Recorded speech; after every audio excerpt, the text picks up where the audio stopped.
Orang mencuri itu kalau di gelap itu dia bisa mencuri dengan sesuka hati. Kalau terang, di ruang terang dia nggak bisa mencuri karena dia takut juga, was-was juga. Itu mungkin sedikit kelakar ya.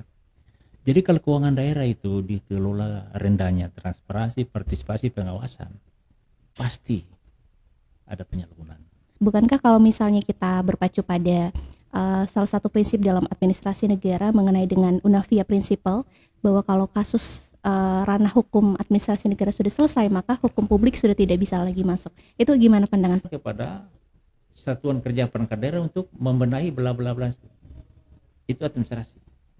Iya. Tapi kalau sudah audit dengan tujuan tertentu, bukan administrasi lagi itu. Itu sudah temuan.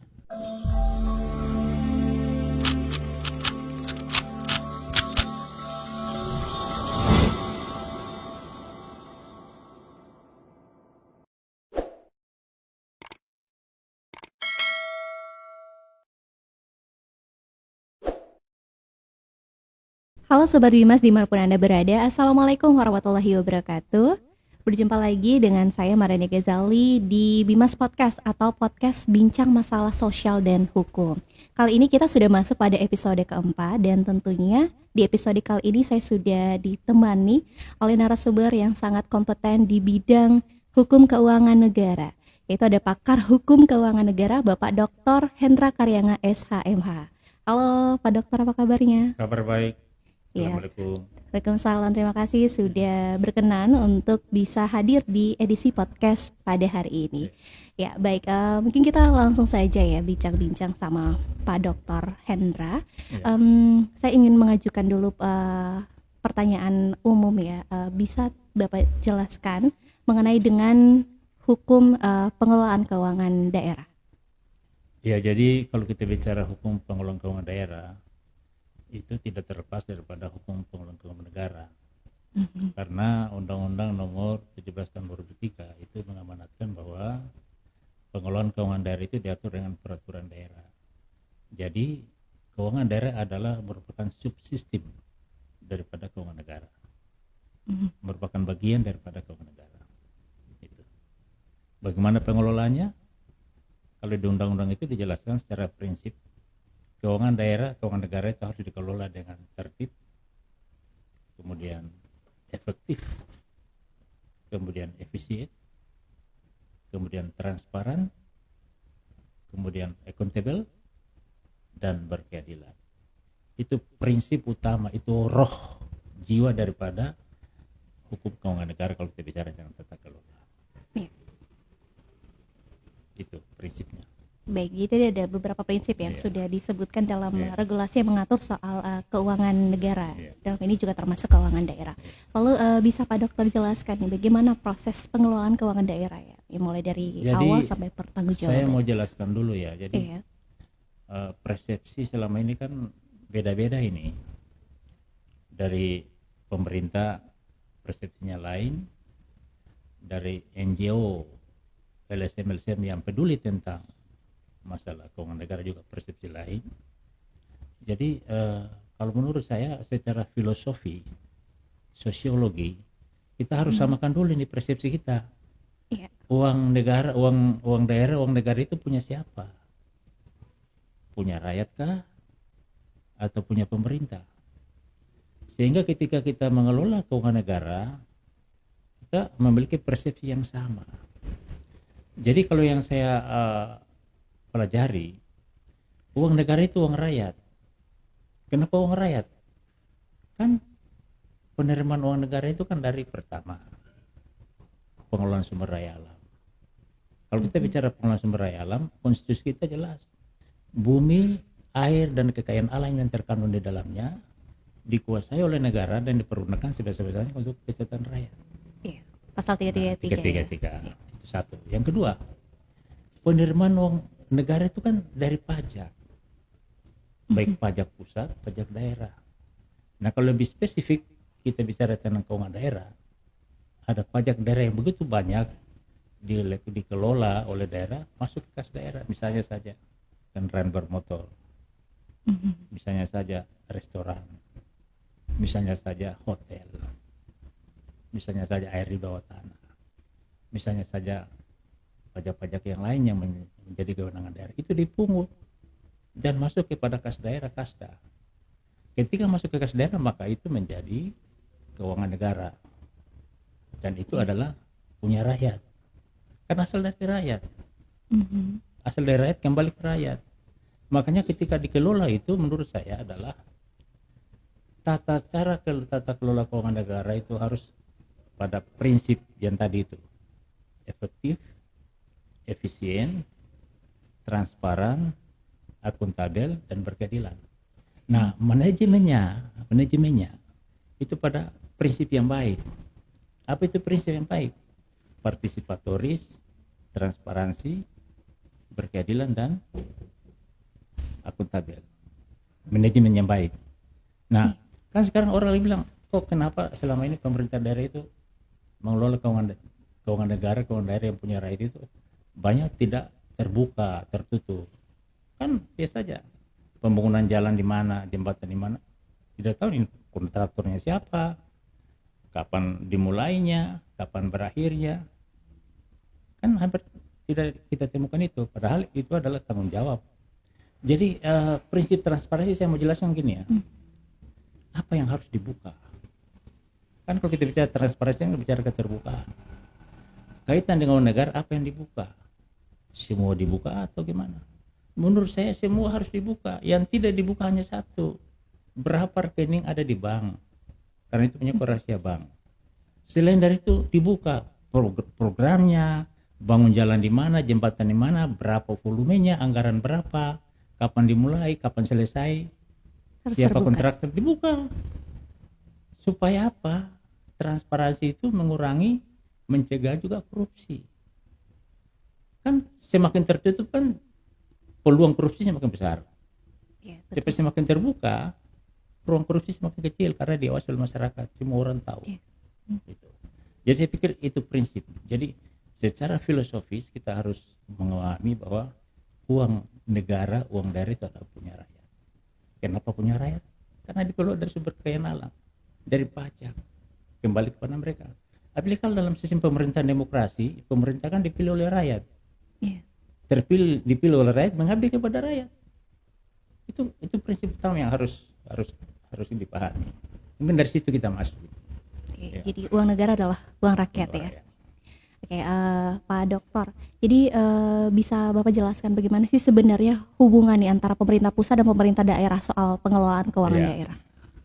Jadi kan undang-undang kan jelas setelah reformasi 99 kita tidak bicara lagi pembangunan yang sentralistik, tidak lagi. Kita bicara pembangunan yang desentralistik. Artinya ada arus kekuasaan beralih pusat ke daerah. Ketika arus kekuasaan beralih dari pusat ke daerah, disitulah daerah diberikan kepercayaan dan kemandirian untuk mengelola pemerintahan terhadap keuangan negara. Maka dikenal dengan istilah desentralisasi fiskal.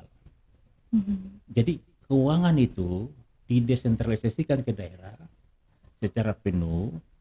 Setelah diserahkan, maka daerah yang berhak mengelola itu. Cuma kan prinsip tata kelola itu yang tadi saya jelaskan. Apapun itu desentralisasi fiskal, kalau keuangan tidak dikelola dengan tertib, dengan bertanggung jawab, dengan transparan, maka potensi korupsi itu selalu ada. Jadi hubungan antara pusat dengan daerah hubungan yang timbal balik. Karena kita bicara otonomi daerah itu kan sudah penyerahan. Ya, termasuk pengelolaan kalau desentralisasi fiskal itu kewenangan mengelola sumber-sumber keuangan negara itu diserahkan ke daerah. Kelola DAU, ya, kemudian pajak daerah dan retribusi dikelola oleh daerah. Jadi setelah ada desentralisasi, semua kewenangan itu berpusat di daerah. Jadi kan pemerintah sudah serahkan dari sentralisme ke desentralisme. Jadi ketika itu maka daerah diberikan kewenangan penuh untuk mentata kelola keuangan itu. Ya, ada Undang-Undang 17, Undang-Undang nomor 1, Undang-Undang nomor 15 itu jelas di sana. Baik, bicara soal tadi hubungan pemerintah pusat, pemerintah daerah, bahwa daerah sudah diberikan otonomi Iya. sendiri ya untuk mengurus keuangan daerahnya. Lalu kalau kita berbicara di daerah kita sendiri, Provinsi Maluku Utara, bagaimana pandangannya Pak Dokter melihat pengelolaan keuangan Iya. daerah kita? Jadi kan saya lihat kan ada eh, rilis ya dari Pemda, dari Pemprov, bahwa tahun 2023 pemerintah provinsi mendapat kucuran tanah 10,67 triliun.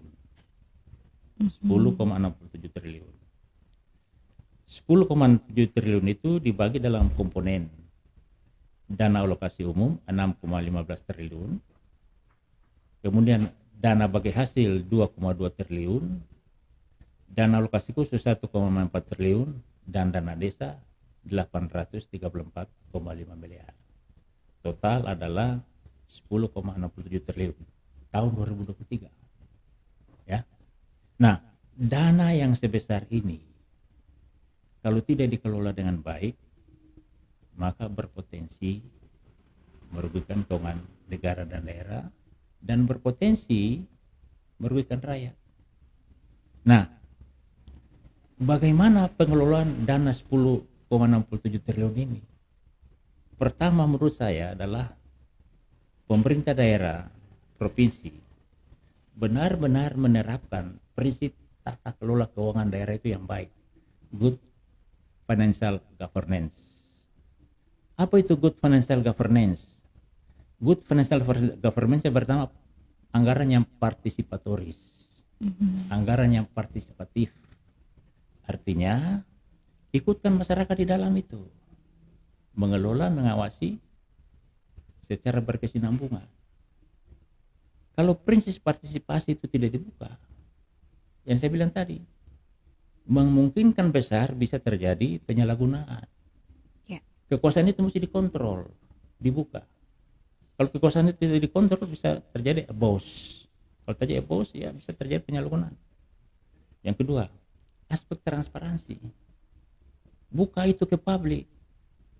Kan sampai saat ini kita tidak tahu kabupaten A, B, C dapat berapa, kemudian untuk belanja publik berapa, belanja kan tidak dibuka. Jadi saya lihat rendahnya partisipasi dan rendahnya transparansi. Rendahnya transparansi dan rendahnya partisipasi itu bisa berpotensi terjadi penyalahgunaan. Kan kalau orang nyolong di siang bolong kan tidak mungkin orang nyolong sambil lampu-lampu begini terang kan. Tapi kalau gelap kan orang bisa nyolong. Kesempatan itu ada. Buka peluang yang lebih besar. Buka peluang besar. Lalu kemudian akuntabilitasnya juga rendah. Uang negara itu harus dipertanggungjawabkan. 1 sen uang keluar dari kas negara, kas daerah, kasda harus dihitung dan dipertanggungjawabkan. Itu prinsip.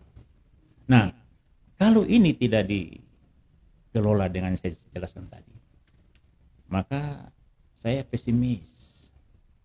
Pesimis bahwa dengan 10 triliun itu rakyat bisa menikmati hasilnya dengan baik. Pesimis saya. Transparansi rendah, partisipasi rendah, akuntabilitas rendah. Apa yang kita harapkan? Seharusnya kan mereka harus partisipatoris, transparansi, buka. Kenapa APBD itu tidak bisa diumumkan ke apa melalui koran, melalui apa media? Buka saja di media. DKI provinsi itu setiap tahun dia umumkan terima pajak sekian, ya, kemudian programnya bangun jalan sekian, sekolah sekian, dibuka semua, pagunya berapa.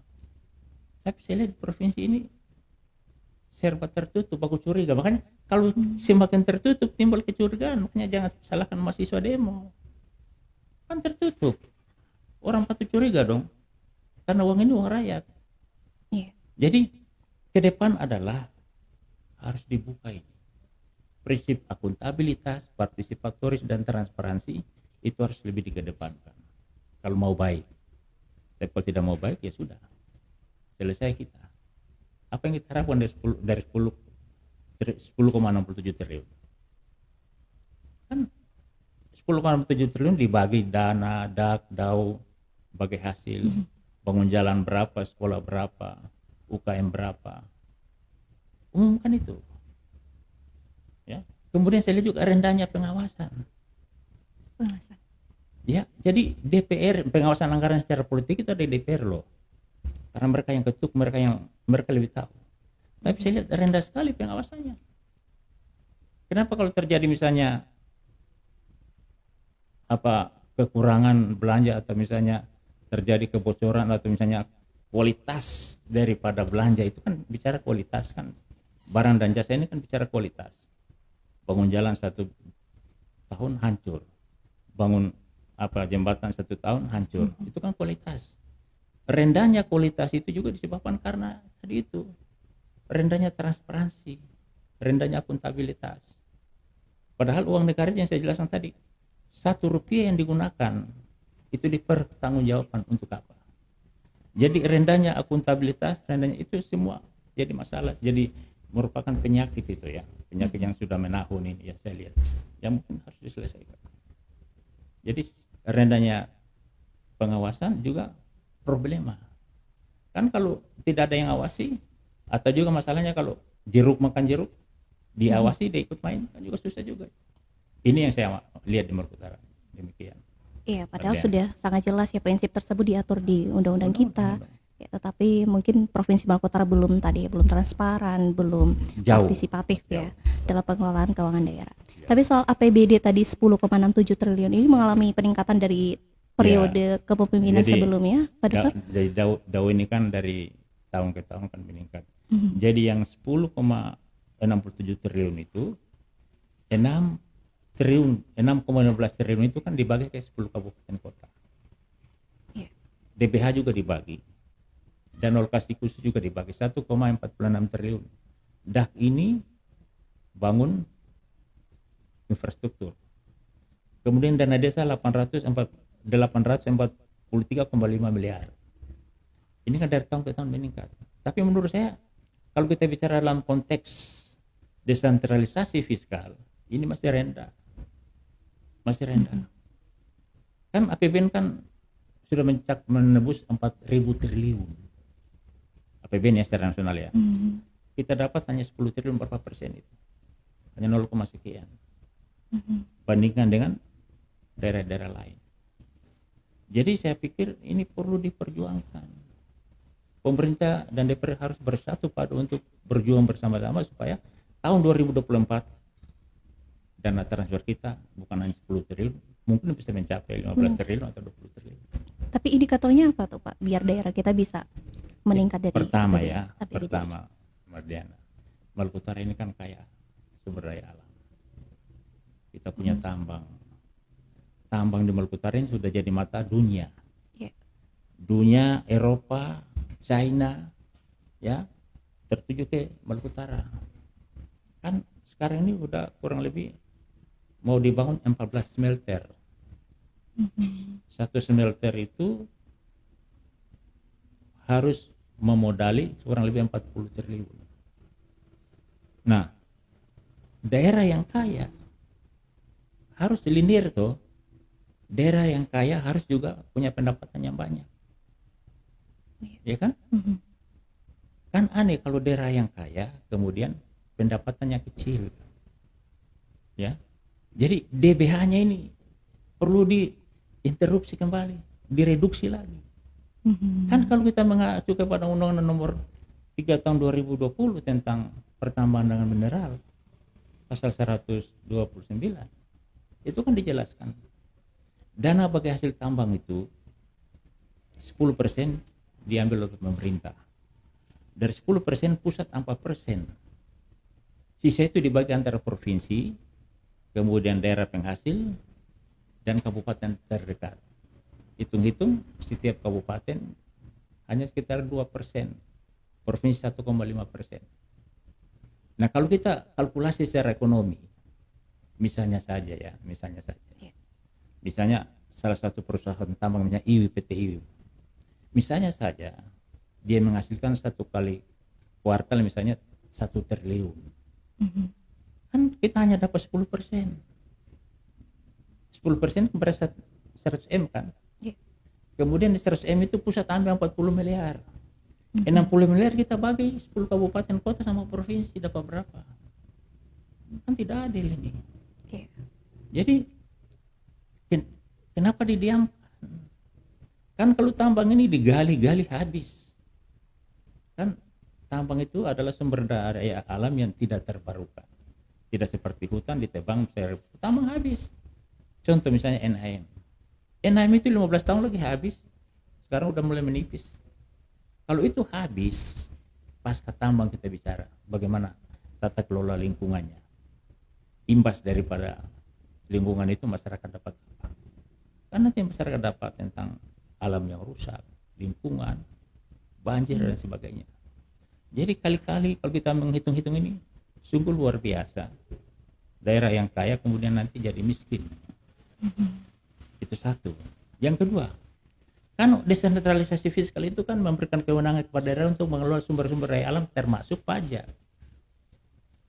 Pajak kendaraan bermotor, pajak restoran, pajak air di bawah tangan. Saya contoh misalnya IWIP, saya kembali IWIP lagi. Halmahera Tengah kabupaten ya. Halmahera Tengah itu saya pernah dalam tulisan saya lumbung pajak restoran. Kenapa saya katakan lumbung pajak restoran? Berapa jumlah karyawan di sana? Sudah hampir 40.000. 40.000 makan minumnya apa tidak kena pajak? Kena pajak. Yeah. Kita makan aja di restoran, makan apa ngopi aja dikenakan pajak 10%. Mereka kena pajak. Jadi ini harus terkelola dengan baik. Ya. Semua potensi yang ada dikelola dengan baik. Pemerintah itu jangan tutup mata sebelah. Buka mata semua, lihat untuk rakyat. Kan kita kan negara demokrasi. Mereka dipilih rakyat, mengabdi kepada rakyat. Nggak boleh menutup mata sebelah untuk kepentingan-kepentingan mereka, tapi kepentingan rakyat yang didahului. Saya kembali contoh ini konkret lagi Halteng. Saya perlu sampaikan ini supaya masyarakat tahu. Halteng ini kabupaten yang didirikan berdasarkan Undang-Undang Nomor 6 Tahun 1990. Udah lama kan? Sumber daya alam ini menjanjikan. Sementara lagi dieksploitasi besar-besaran, digali habis-habisan. Seharusnya Halteng ini masyarakatnya sejahtera. Harus sejahtera. Pendidikannya. Jadi indeks pembangunan manusia, saya mau jelaskan. Indeks pembangunan manusia di Maluku Utara ini yang tinggi kota Ternate. Padahal Ternate tidak ada tambang. Ternate ini kota jasa. Tapi kenapa dia tinggi indeks pembangunannya? Ya, karena terkelola pemerintahan itu dengan baik. Halteng tambang, Haltim tambang. Tapi indeks pembangunan manusia di bawah, rendah sekali. Ternate lebih tinggi. Berarti ada persoalan. Kalau kita bicara tentang indeks pembangunan manusia, kita bicara tentang kemiskinan, ekonomi, dan sebagainya. Nah, saya waktu tenaga ahli di sana, saya berdiskusi dengan mereka. Saya bilang begini, Halteng ini potensi luar biasa. Mari kita coba lihat perusahaan PT IWIP.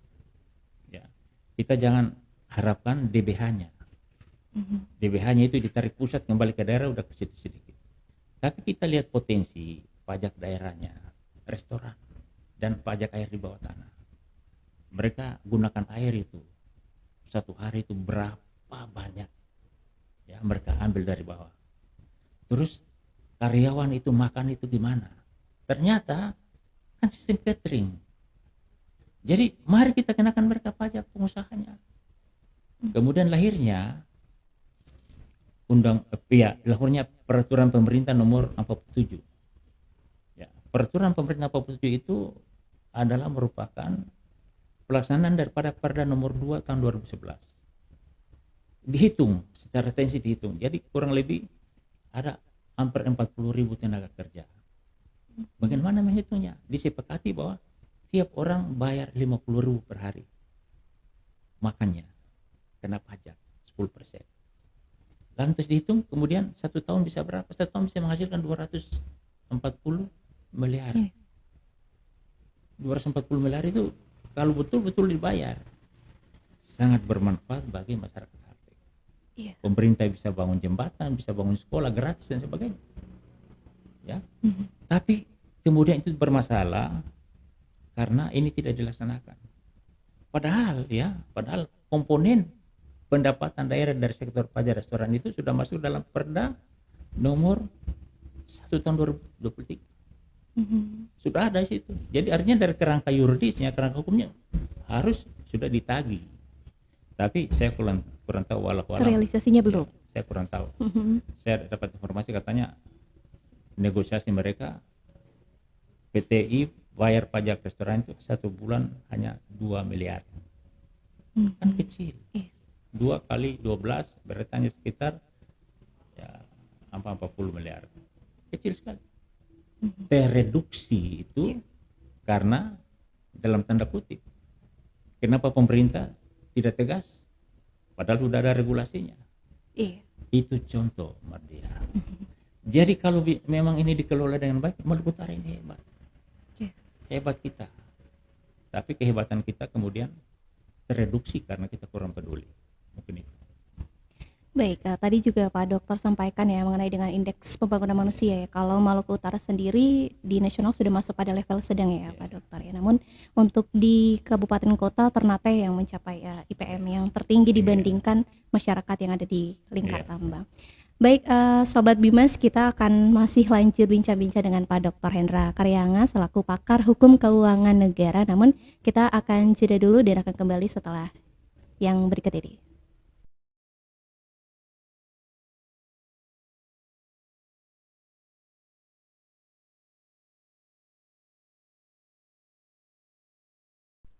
Halo Sobat Bimas, kembali lagi di podcast Bincang Masalah Sosial dan Hukum. Ya, ini masih ada Dr. Hendra Karyanga.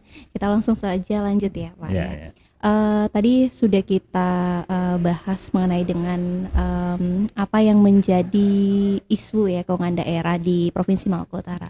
Lalu selanjutnya gimana Pak, kayak temuan-temuan mungkin yang menyangkut dengan keuangan daerah di Maluku Utara kita seperti apa? Jadi Mardiana, yang tadi saya jelaskan, rendahnya transparansi, rendahnya akuntabilitas, rendahnya partisipasi itu bisa membuka ruang penyalahgunaan.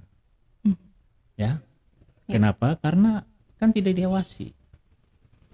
Tidak ada yang dilihat. Orang mencuri itu kalau digelap itu dia bisa mencuri dengan sesuka hati. Kalau terang, di ruang terang dia nggak bisa mencuri karena dia takut juga, was-was juga. Itu mungkin sedikit kelakar ya. Jadi kalau keuangan daerah itu dikelola rendahnya transparansi, partisipasi, pengawasan, pasti ada penyalahgunaan.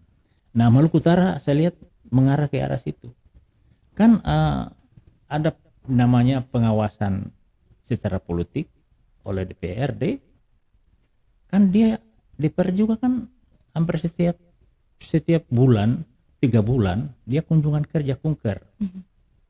Kunker itu dia bukan hanya datang di masyarakat terus sampaikan program, tidak, tapi dia juga mengawasi program-program apa, anggaran apa yang sudah ada dalam batang tubuh APBD, diawasi itu. Yang kedua, kan ada pengawasan internal yang dari inspektorat. Inspektorat itu kalau menurut saya dia ibarat dalam suatu keluarga, dia itu tukang cuci, bersih-bersih sebelum orang datang. Tapi kadang-kadang inspektor juga tidak mampu bersih-bersih kan terlalu banyak kotor. Ya, kalau udah kotoran udah banyak, pusing juga dia. Bersih yang mana, udah mana kotoran udah banyak. Nah, yang diharapkan adalah BPK. Karena secara konstitusional itu BPK diberikan kewenangan untuk memeriksa dan mendeklar apa keuangan itu, nanti ada opini. Wajar tanpa pengecualian, wajar dengan pengecualian, disclaimer dan sebagainya. Nah, setelah itu siapa lagi yang awasi? Sebenarnya yang kita harapkan adalah masyarakat. Karena telinga dan mata dalam pengawasan keuangan negara itu ada di masyarakat. Mereka lebih tahu. Ini kontraktor ini campur semen ini benar enggak? Besteknya 5x1, jangan-jangan dia bagi 9x1. Ya kan, bisa saja begitu. kemudian kualitasnya itu kan ada di situ. Nah, saya lihat rilis dari Kejaksaan Tinggi ya, ada kasus-kasus besar yang sudah mengarah kepada korupsi yang sementara dilidik oleh Kejaksaan Tinggi. Bukan lidik, udah sidik. Satu misalnya kasus korupsi penggunaan pinjaman Pemda Halmahera Barat senilai 159,5 miliar. Ini tahun 2017. Ya, jadi Pemda pinjam uang di bank. Jaminannya APBD. Apa bisa? Bisa sebenarnya, tapi bagaimana pinjam uang itu digunakan untuk apa? Perencanaan bagaimana? Dan bagaimana pelaksanaannya? Nah, ini udah saya lihat pasti akan diumumkan tersangka karena apa udah ada BPKP juga udah turun. BPKA juga turun. Yang kedua kasus dugaan tindak pidana korupsi dana Covid. 163 miliar tahun anggaran 2020-2021. Ya. Yang ketiga kasus korupsi proyek Masjid Raya Halsel dibangun tahun 2016 hingga 2021 dengan menelan anggaran 100,9 miliar. Yang keempat kasus dugaan korupsi anggaran MAMI makan minum. Yang kelima kasus korupsi normalisasi sungai Paruma di desa Binagara Wasilegi Selatan dan seterusnya. Ini hanya seberapa kasus yang masuk dalam ranah penyidik. Masih banyak kasus menurut saya yang ada di BPKP, yang ada di BPK, yang kalau tidak segera diselesaikan ini juga bisa jadi kasus korupsi. Ya, tadi juga cukup banyak sih. Ya, dari rilis oleh Kejaksaan Tinggi ini, saya melihat bahwa tata kelola keuangan daerah di daerah ini sudah cukup parah. Kalau ibarat penyakit itu udah stadium 3 mungkin. Jadi segera dibenahi. Kalau tidak dibenahi, lama-lama Maluku Utara nanti kehilangan uang semakin banyak. Iya. Itu. Jadi penting ya untuk menerapkan good financial governance Iya. ya, mengenai dengan anggaran yang harus partisipatif, transparansi, dan juga akuntabilitas. Ya, baik, tadi sudah disinggung ya mengenai dengan pemeriksaan oleh BPK. Nah, Pak Dokter, ada ya yang saya baca itu ada temuan kerugian 117 miliar yang sudah diperiksa dilakukan audit oleh BPK, audit dengan tujuan tertentu, dan lalu inspektorat itu sudah melaksanakan sidang TPTGR. Ya, tetapi ketika sidang itu selesai, mestinya ini masuk ranah hukum administrasi negara ya, tetapi penyidik mau masuk ke ranah itu.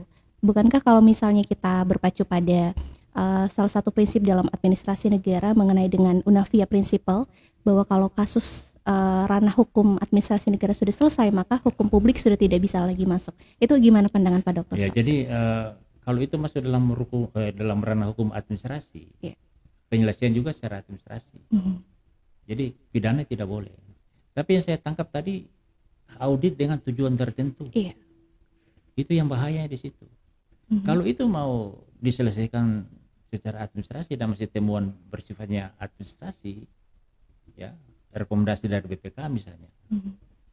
Biasa kalau administrasi BPK kan rekomendasi diperintahkan kepada gubernur bla bla dan seterusnya dan seterusnya.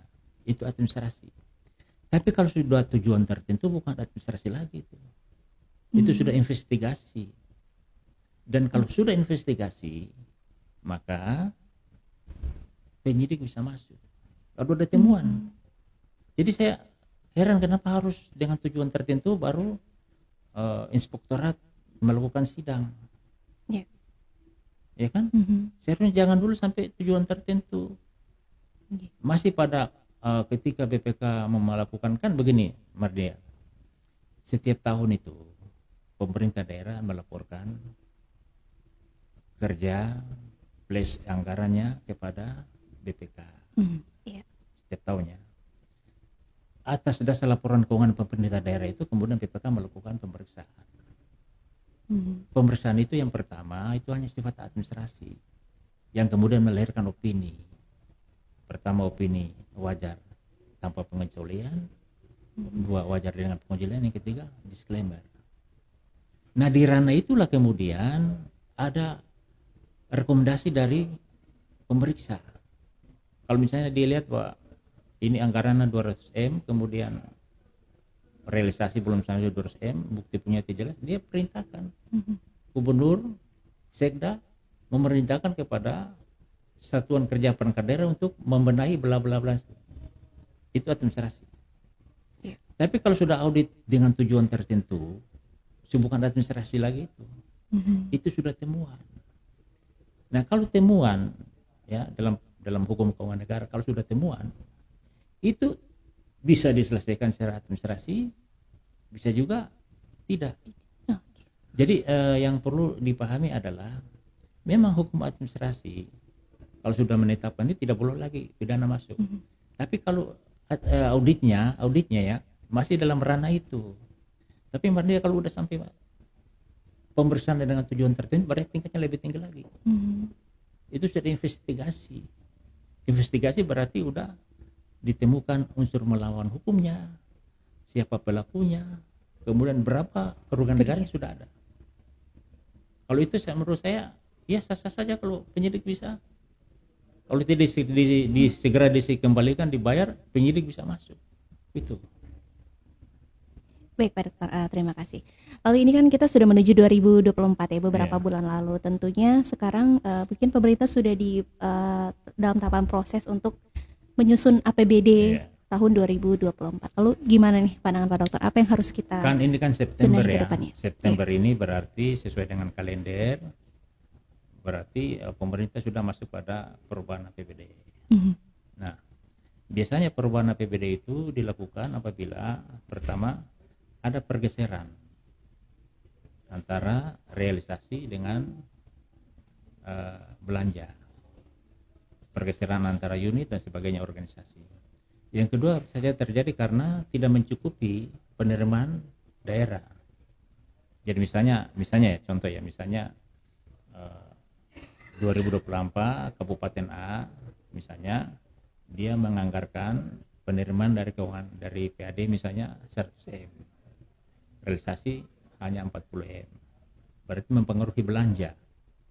Nah, untuk menetapkan pengurangan itu harus melalui perubahan.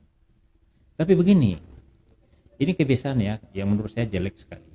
Apa itu Pak? Biasanya perubahan APBD itu mereka lakukan dengan mengurangi belanja infrastruktur.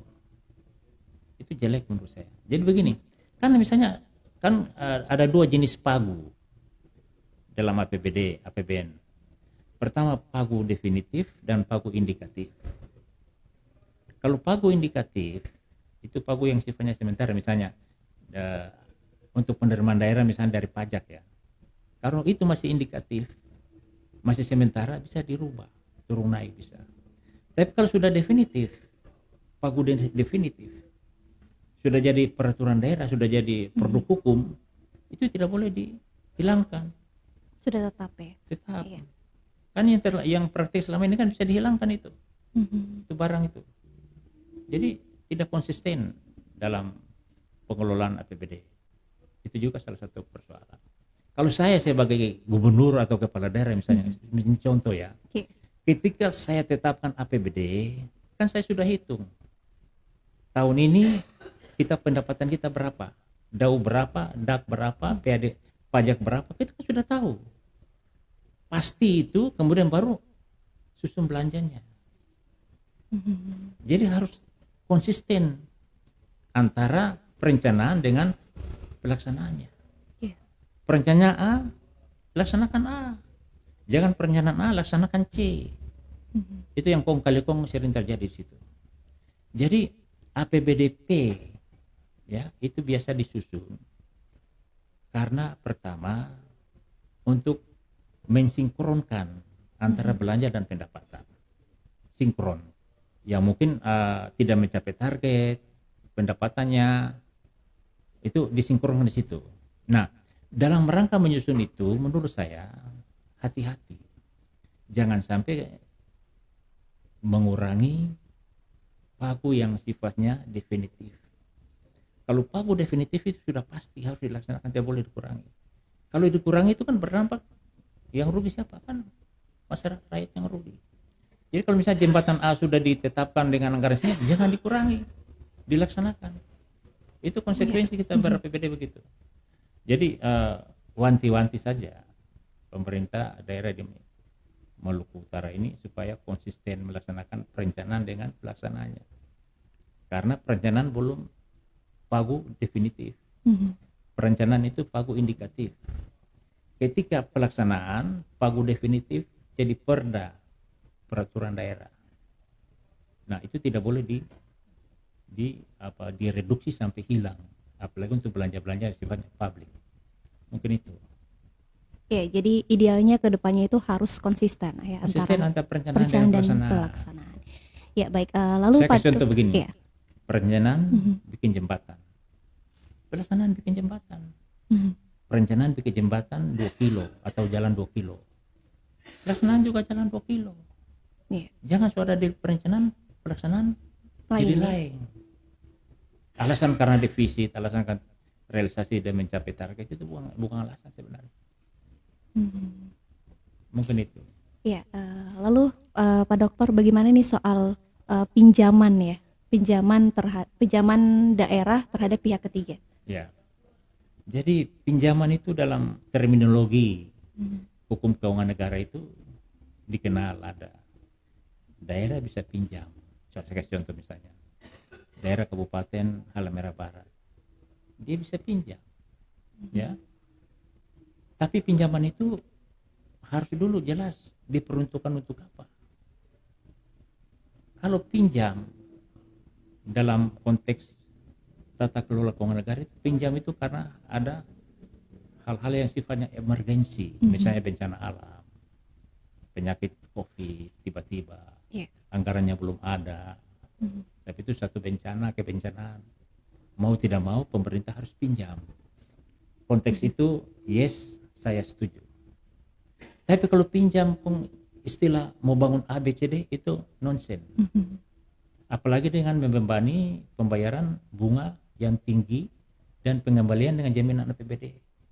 Yang tadi kasus Halmahera Barat itu kan gitu.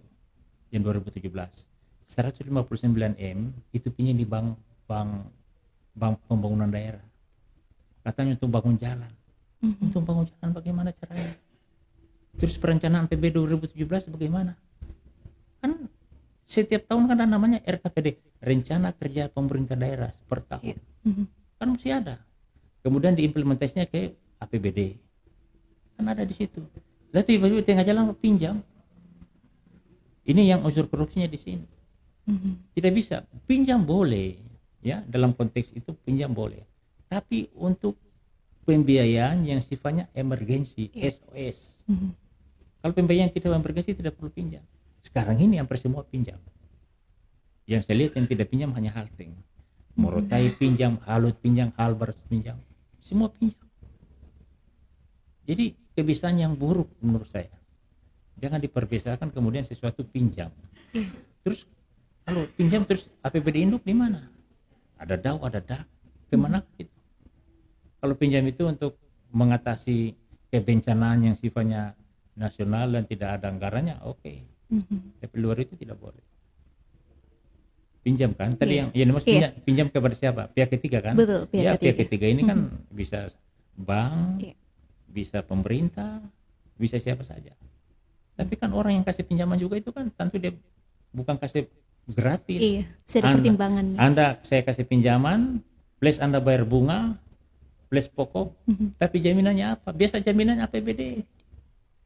APBD itu digadaikan ke bank. Kan aneh itu tata kelola keuangan seperti itu. Itu dalam kamus keuangan negara tidak dikenal seperti itu. Baik, jadi dalam tanda kutip bisa pinjam tetapi dalam keadaan emergensi tadi ya. Yang sifatnya kebencanaan. Yang kemudian anggarannya di APBD tidak ada. Harus kalau tidak pinjam tidak ada anggaran masyarakat mati. Kelaparan dan sebagainya. Itu pinjam boleh. Tapi kalau pinjam untuk alasan hal-hal di luar itu menurut saya tidak boleh. Untuk kesejahteraan masyarakat atau untuk mengatasi masalah sosial yang terjadi pada saat emergency Iya. tadi ya Pak Dokter. Baik, mungkin ini pertanyaan terakhir ya sebagai penutup podcast kita pada hari ini. Bagaimana harapan seorang pakar hukum keuangan negara mengenai dengan keuangan daerah nih di Provinsi Maluku Utara pada khususnya?